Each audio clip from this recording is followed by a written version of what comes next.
স্কন্দপুরাণে এই একাদশী মাহাত্ম্য এইভাবে বর্ণিত রয়েছে। মহারাজ যুধিষ্ঠির শ্রীকৃষ্ণকে বললেন, হে বাসুদেব, ফাল্গুন মাসের কৃষ্ণপক্ষের একাদশীর মাহাত্ম্য অনুগ্রহ করে আমাকে বলুন। শ্রীকৃষ্ণ বললেন, হে যুধিষ্ঠির, এই একাদশী বিজয়া নামে পরিচিত। এই একাদশী সম্পর্কে একসময় দেবর্ষি নারদ স্বয়ম্ভু ব্রহ্মাকে জিজ্ঞাসা করেছিলেন। তিনি এই প্রসঙ্গে যা বলেছিলেন তা আমি এখন তোমাকে বলছি।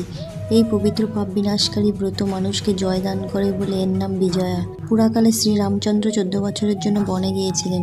সীতা ও লক্ষ্মণের সঙ্গে তিনি পঞ্চবটী বনে বাস করতেন। সেই সময় লঙ্কাপতি রাবণ দেবী সীতাকে হরণ করেন। সীতার অনুসন্ধানে রামচন্দ্র চতুর্দিক ভ্রমণ করতে থাকে। তখন মৃতপ্রায় জটায়ুর সাথে তার সাক্ষাৎ। জটায়ু রাবণের সীতাহরণের সমস্ত বৃত্তান্ত রামচন্দ্রকে জানিয়ে মৃত্যুবরণ করে। এরপর সীতা উদ্ধারের জন্য বানররাজ সুগ্রীবের সাথে তিনি বন্ধুত্ব স্থাপন করেন। ভগবান রামচন্দ্রের কৃপায় হনুমান লঙ্কায় গমন করেন। সেখানে অশোক বনে সীতাদেবীকে দর্শন করে শ্রীরাম প্রদত্ত অঙ্গুরীও তাকে অর্পণ করেন। ফিরে এসে শ্রীরামচন্দ্রের কাছে লঙ্কার সমস্ত ঘটনার কথা ব্যক্ত করেন। হনুমানের কথা শুনে শ্রীরামচন্দ্রের সুগ্রীবের পরামর্শে সমুদ্র তীরে যান। সেই দুস্তর সমুদ্র দেখে তিনি লক্ষ্মণকে বলেন, হে লক্ষ্মণ, কিভাবে এই অগাধ সমুদ্র পার হওয়া যায়? তার কোনো উপায় খুঁজে পাচ্ছি না। উত্তরে লক্ষ্মণ বললেন, হে পুরুষোত্তম সর্বজ্ঞাতা আদিদেব আপনি, আপনাকে আমি কি উপদেশ দেব? তবে বগদালভ্য নামে এক মুনি এই দ্বীপে বাস করেন। এখান থেকে 4 মাইল দূরে তার আশ্রম। হে রাঘব, আপনি সেই প্রাচীন ঋষিশ্রেষ্ঠকে এর উপায় জিজ্ঞাসা করুন। লক্ষ্মণের মনোরম কথা শুনে তারা সেই মহামুনির আশ্রমে উপনীত হলেন। ভগবান রামচন্দ্র ভক্তরাজ সেই মুনিকে প্রণাম করলেন। মুনিবর রামচন্দ্রকে পুরাণ পুরুষ বলে জানতে পারলেন।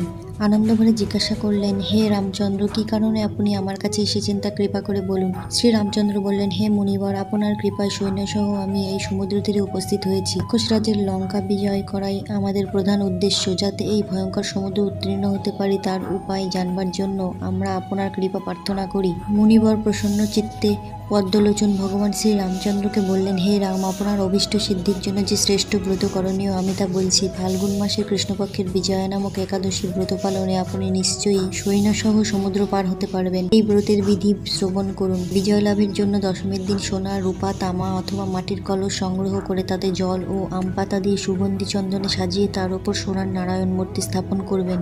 একাদশীর দিন যথাবিধি প্রাতঃস্নান করে কলসের গলায় মালা চন্দন পরিয়ে উপযুক্ত স্থানে নারকেল ও গুবাক দিয়ে পূজা করবেন। এরপর গন্ধ, পুষ্প, তুলসী, ধূপ, দীপ, নৈবেদ্য ইত্যাদি দিয়ে পরম ভক্তি সহকারে নারায়ণের পূজা করে হরিকথা কীর্তনে সমস্ত দিন যাপন করবেন।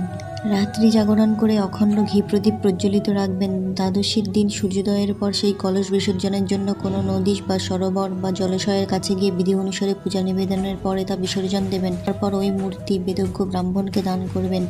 এই ব্রত প্রভাবে নিশ্চয়ই আপনার বিজয় লাভ হবে।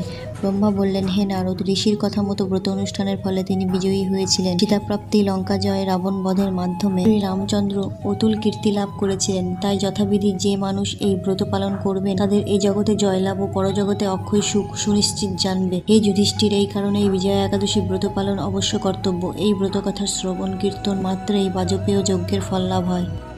পালনের সময় পশ্চিমবঙ্গ 6টা 4 থেকে 9টা 53 পর্যন্ত, বাংলাদেশ 6টা 31 থেকে 10টা 9 পর্যন্ত।